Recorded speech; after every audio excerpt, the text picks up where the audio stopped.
now to send this one away following the score. Fairly short kick, taken at the 14 here. And he'll take this across the 25, couple extra yards, up to the 27-yard.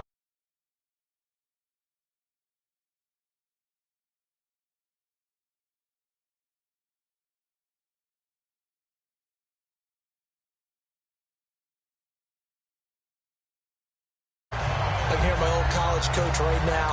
He always used to tell us before every game, the team making the fewest mistakes will win. What they're hoping is that last mistake is their only one of the game. Coaches, that's all they talk about, turnovers, right? Minimizing those and maximizing opportunities. The drive will start with a carry by Devontae Freeman.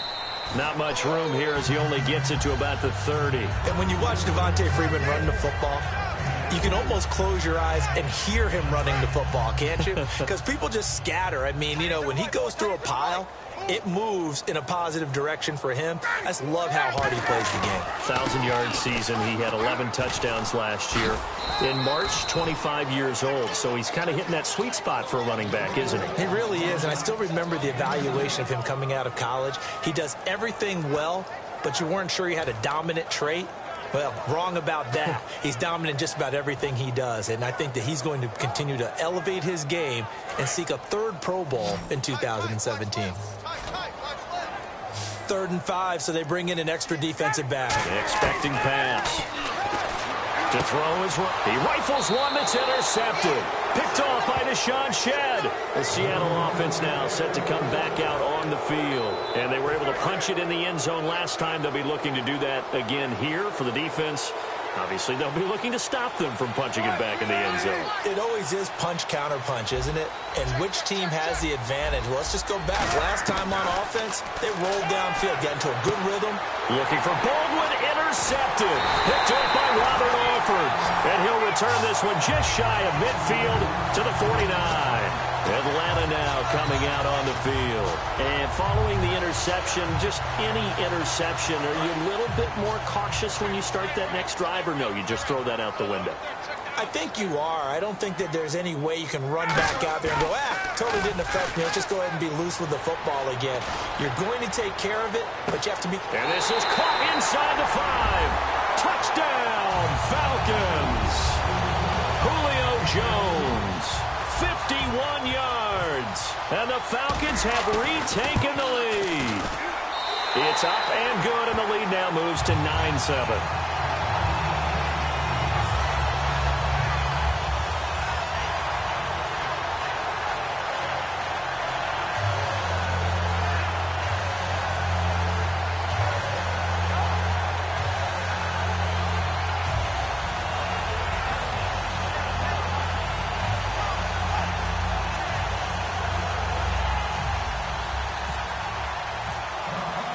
Now after the touchdown, it's Bosher to kick it away. That'll be taken in the end zone. And he'll bring it a few past the 20 to the 23-yard line. The Seattle now ready to march out of the field. And what do you think goes on here in this situation? If you got the football, you're trailing, you're back in your own territory with just a little time. Do you try something? You're thinking about jump-starting your team, right? You just mentioned it. They're down. They're trying to get back into the game. But you got to figure if something goes wrong, you may have put yourself in a spot where you may not be able to come back in the second half. Managing risk, this is a big decision here. Earlier, partner, when discussing Russell Wilson, you said you think he's best when Seattle is running back centric. Is Thomas Rawls the centerpiece going forward there? I think so, because of what he did 2 seasons ago before he got hurt. Because he runs that offense the way they want it run.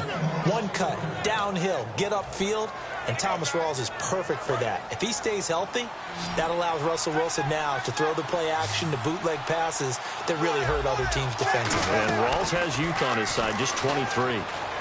Surveying the field, and that's off the mark, incomplete. We have hit halftime. Still 2 more quarters to go. We'll take a timeout. We'll be back after this. You're watching the NFL, and it's on EA Sports. It's in the game. Both teams appear ready for the fight ahead, and we resume action here in quarter number 3. Fairly short kick taken at the 14 here. And they're going to start this drive in pretty good shape as they get it up past the 30. So out come the Falcons now. They have the lead. Now they'll be looking to extend that lead. And this is where I enjoy talking about one of my favorite subjects, tendency breakers, or counters as I also like to call them. You've done things in a certain way in the first half, and they've had the ability to see what you've done. They're going to make their adjustments. So guess what?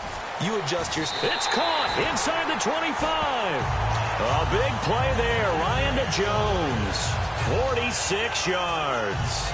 It's bad enough watching all the highlight reels, watching guys in warm-ups, going up and making these incredible one-handed acrobatic catches.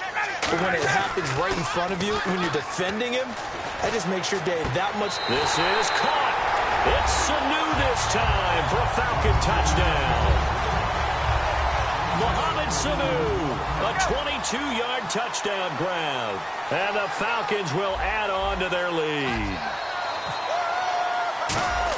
Oh, they flip it to the kicker. He looks like he's going to throw it. And they don't get it. They tried for the two-point conversion there, but unsuccessful. Okay, they went for the fake off of the extra point attempt. It's a long way to go, and they didn't get there. Didn't get it completed successfully. Did someone dare them to do that? Did someone double dog dare them I was to do going to that? ask you, maybe they saw something on film, but do you see something on film with those to try something from the 15 on a PAT? I don't know. The only thing they needed to see on film there was a snap, a hold, and someone kicking the ball through the post.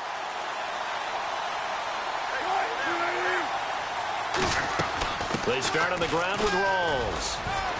And he goes across the 20 to the 22.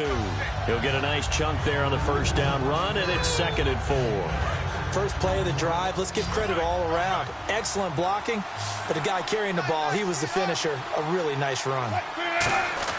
Now Wilson on 2nd down. They'll lock it with a grab over the middle. The 30.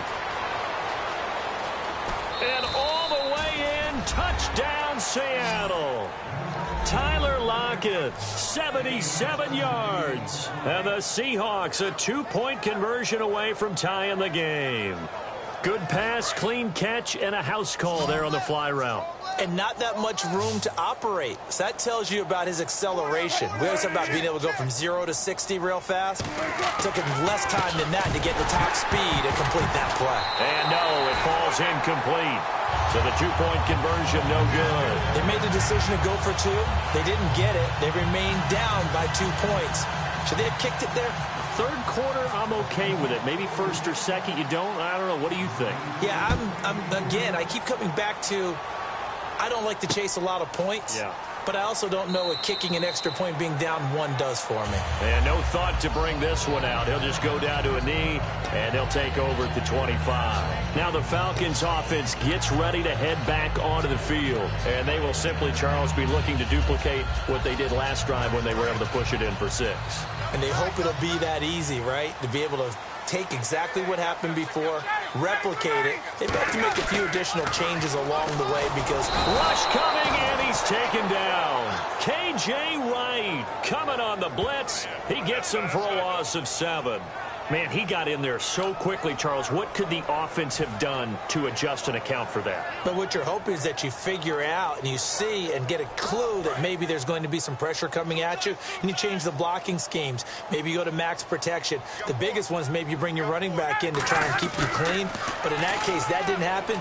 0 accountability, and a sack resulted. He's got a man complete.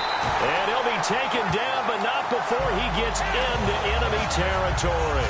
A great job pulling that one in from a guy, as we know, who can really blaze. He's got a lot of speed. And that speed can work for him so many different ways. Sometimes he just takes off and goes and just runs past people. Sometimes you get people to back off so far that you can catch everything underneath. But still, at some point in the game, you probably have to make some contested catches, right? Sometimes you have to go up and beat a defender for the football. He has that in his arsenal as well. Showed it right there. 10 yards still left on 2nd down.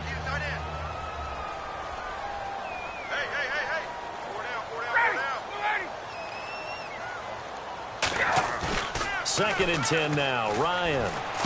And Tammy with it over the middle. And he'll get it down on the play to the 37. And they'll get 9 there as that sets him up better for third down. Third down and 1. So much goes into a successful play, doesn't it? How about that play action there? Freezing the defense just enough to bring the tight end free downfield for the completion. Ryan. And he'll be hit as he releases it, and that'll fall incomplete.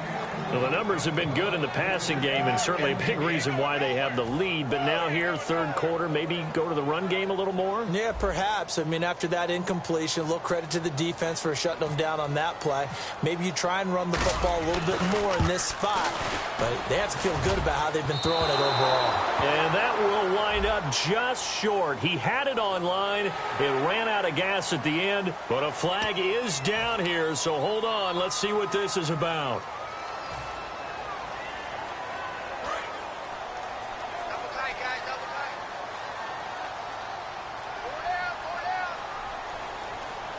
They come out here in the eye. Here's Ryan. And Jones has it over the middle. And he gets it inside the 10 to the 9. A solid pickup at 13 sets him up first and goal. That was a nicely run slant route, and what the receiver's trying to do is make the defender think he's going upfield for a deeper route, and then breaks it off, usually after about 3 to 4 steps, and cuts towards the middle of the field. And now what he's trying to do is use his body to keep the defender away from the football and get the quarterback a really nice target. That's caught at the 2. A good pickup there. 8 yards on the first down completion. And when you're playing a quarterback with some experience and some moxie, you enter the danger zone when you decide to blitz him, because if he's able to diagnose as he did on that play, he can hurt you downfield. He reads defenses so well, doesn't he? He really does, and the best part about that play for him, I don't think that... Diving for the end zone, and the ball's knocked out. And a big turnover there as his guys will get the football back. The Seahawks offense now, they get ready to head back onto the field. Last time they were out, they scored. Still trailing here, though, so some work to do.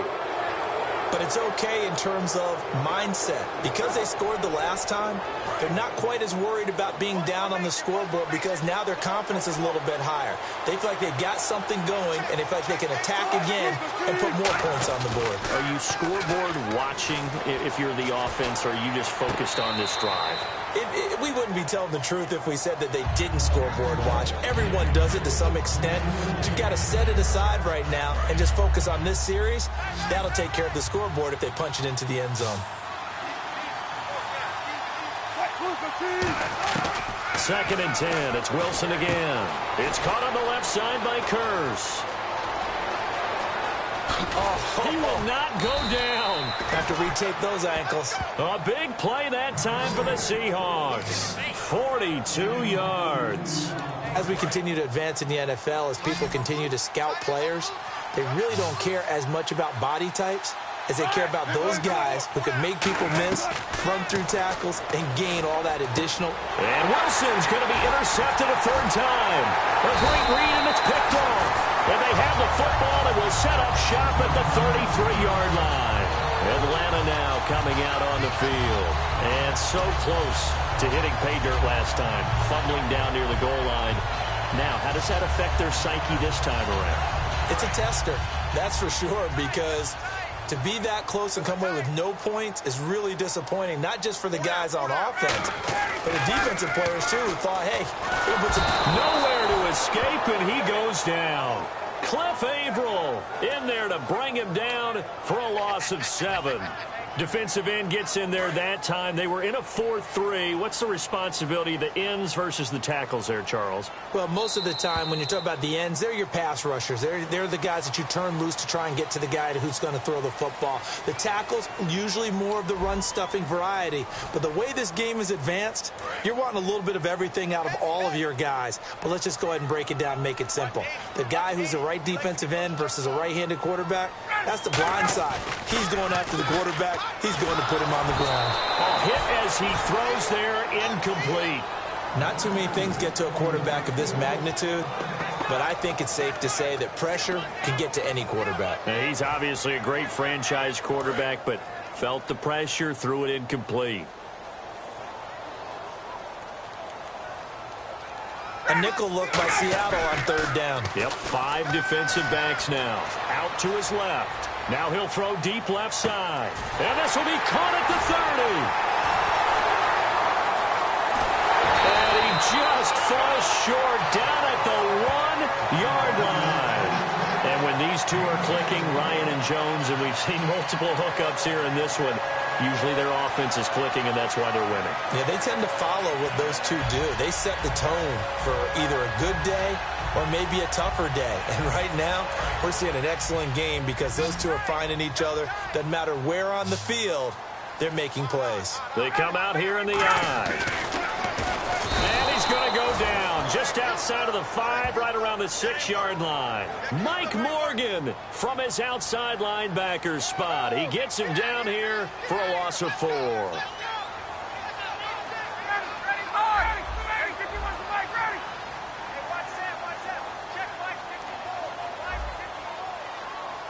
And the offense moving quickly to the line. Oh, he didn't spike it. He faked it. Trying to get that in the hands of Devontae Freeman that time. And it's 3rd and 5.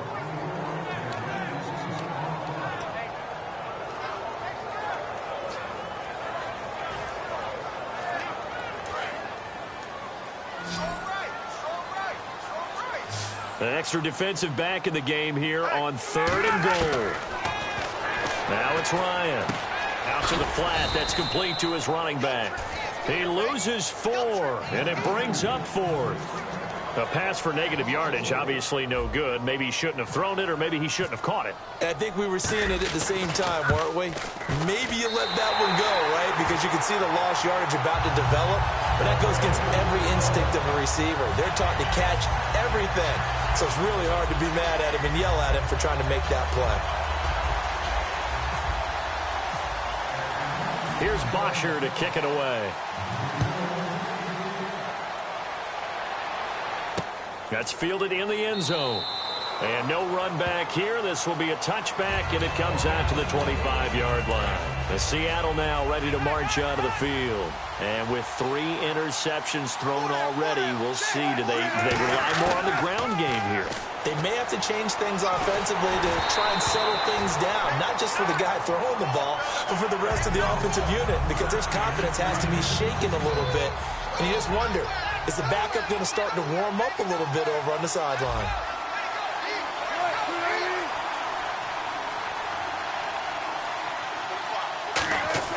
Again on 2nd and 10, it's Wilson. And he will lose yardage here back at the 23-yard line. It's a loss of 2, now 3rd down.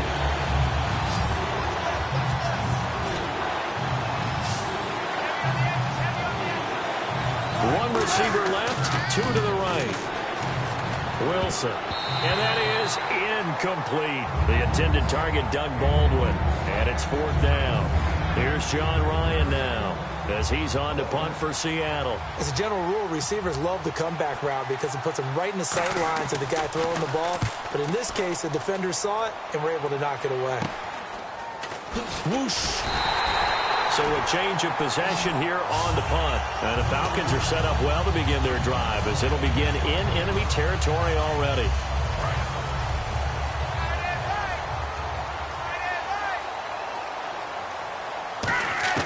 Throwing now, Ryan on 1st down.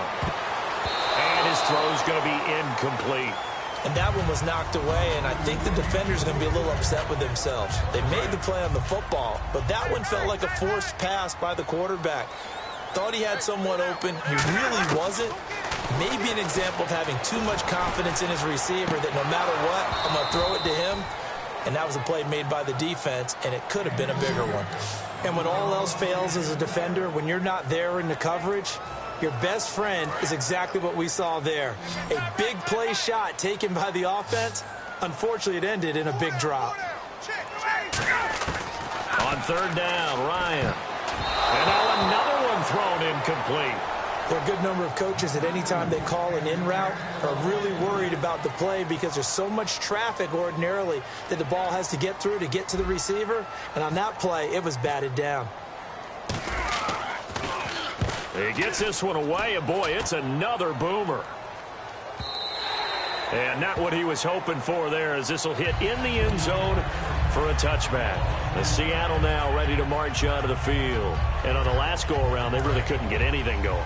They had to punt from deep inside their own territory, which means they're going to lose the field position battle as a general rule. What they're looking for now is a little more consistency. Move the ball, at least nowhere to escape, and he goes down. How about that? One of the so-called little guys putting the pressure on. That was the strong safety. When I was in college, we often called that a lightning blitz.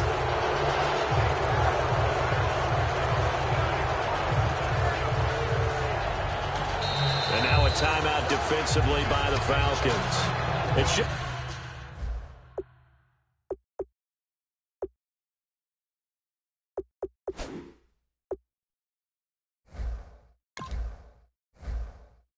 their first. They'll be down to 2 remaining as we step aside here in the fourth quarter.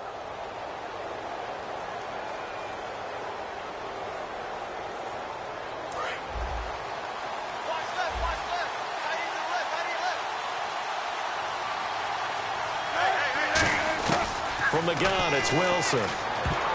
And that is incomplete. Jimmy Graham, the intended receiver.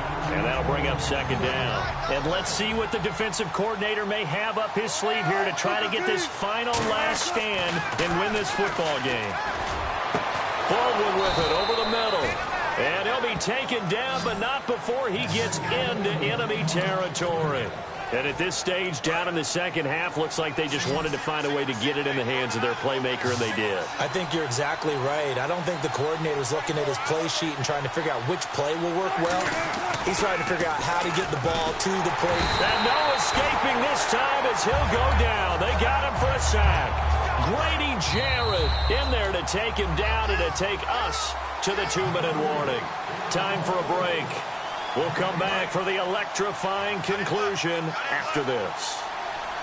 In the slot on the right is Graham.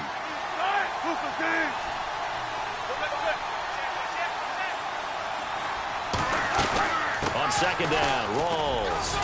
And they'll stop him right on the midfield stripe. He'll get 2 yards back, but it's going to leave him with a long 3rd and 13. When the 4-3 defense is functioning really well, you know who stays what we call clean and no one gets to him? The guy playing the middle linebacker position, the guy we call Mike. That means the defensive front is eating up all the blocks and just let him go to the football and make a play. And he takes a shot on the release as this will be incomplete. Well, that plays a statistic that's going to go on the defensive team stat sheet. Won't necessarily reflect in ours, right, the overall game sheet. But you and I know that they keep count on pressures, hits on quarterbacks, all those things, hoping to increase that throughout the game. And here we are in the fourth quarter, and they got a big one. And such a close game, a very big one. And this time he's got the hookup. It's complete. It's a pickup of 17 there. And they're able to move the chains as they convert on 4th and long. Boy, that's some kind of effort. When he caught it, I doubted if he could get there. Knew it was going to be close, but credit him. Really good effort. How about the rack on that play, the run after catch? But most of the time we think of it as just being an open field and picking up yardage. Sometimes you have to be real physical in order to gain the yardage you need for a first down. He was trying to get it to Jermaine Kearse. That'll bring up second down.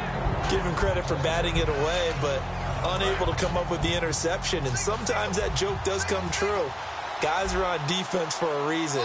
Maybe their hands aren't quite as skillful as the guys on offense, but a lot of credit on that play for just knocking it away. Oh, no, he lost the football. The big man, get the oxygen tank ready. The 20, 10. And it's a terrific return here as he's going to have them set up with a 1st and goal right at about the 6-yard line. Now the Falcons offense, they get ready to head back out here. They have the lead, still a 1-possession game, but the defense got to stop. They've got the football now just salted away, right? Exactly. That's all the defense is counting on from their offense. They did their job in a big way. You know they're over on the sidelines now starting to take their tape off and, hey, we've done this thing. The offense has to put it away, and that means ball security. Absolutely. Stranger things have happened. One thing I know, defensive coaches love it when they don't have to invite their players to the party. This strong safety, you never have to ask him twice to help in run support. He's going to arrive and in a bad mood. So they're still at the original line of scrimmage here. 2nd down and 10. They come up in an offset eye. Oh, look at this. Ryan's going to throw it. And he's across for the touchdown. And in the final minute, that should just about seal it. And that touchdown should make you feel comfortable. But do you really feel like it's totally over yet? Not totally, but I think you're pretty much there. Yeah, you've still got to make sure you stay with it, do all the right things down the stretch, especially on defense. But that touchdown there, you've got to feel good about your chances. Bryant now to tack on the extra point.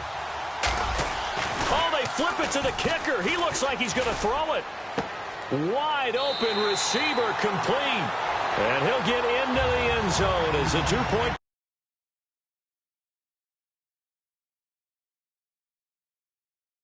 Is successful.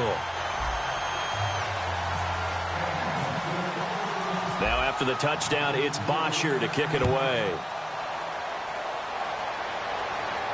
That'll be taken in the end zone. And he won't return this one. He'll go down to a knee, and they'll start at the 25. And the Seahawks get ready to trot out on the field. They can't do much at this point, partner. This one is going to go down in the loss column. You don't make up for what has happened during the game. In this sequence here, maybe you hand it off and let someone run the ball if you. And the Falcons get there. The Falcons get the sack. Down he goes. And the Falcons going to use another timeout. That'll leave them with just one remaining in this fourth quarter of play. One receiver left, 3 to the right. On second down, Wilson. Complete outright to Kurtz. And he's brought down after a good gain. That one goes for 24 yards. Well, even after all those interceptions, he's not deterred, still confident to go deep at work there. I think all the old rules about playing that position still apply. If things go wrong, you still act like you're the best player out on the field. You still carry that supreme arrogance with you and continue to fire the ball. I've seen guys have games like this, and this is where you find out if you're great or not. Can you overcome some interceptions and still lead your team to victory? All right, Charles, so you win the game. Not only do you get the W in the left-hand column, you get some momentum for the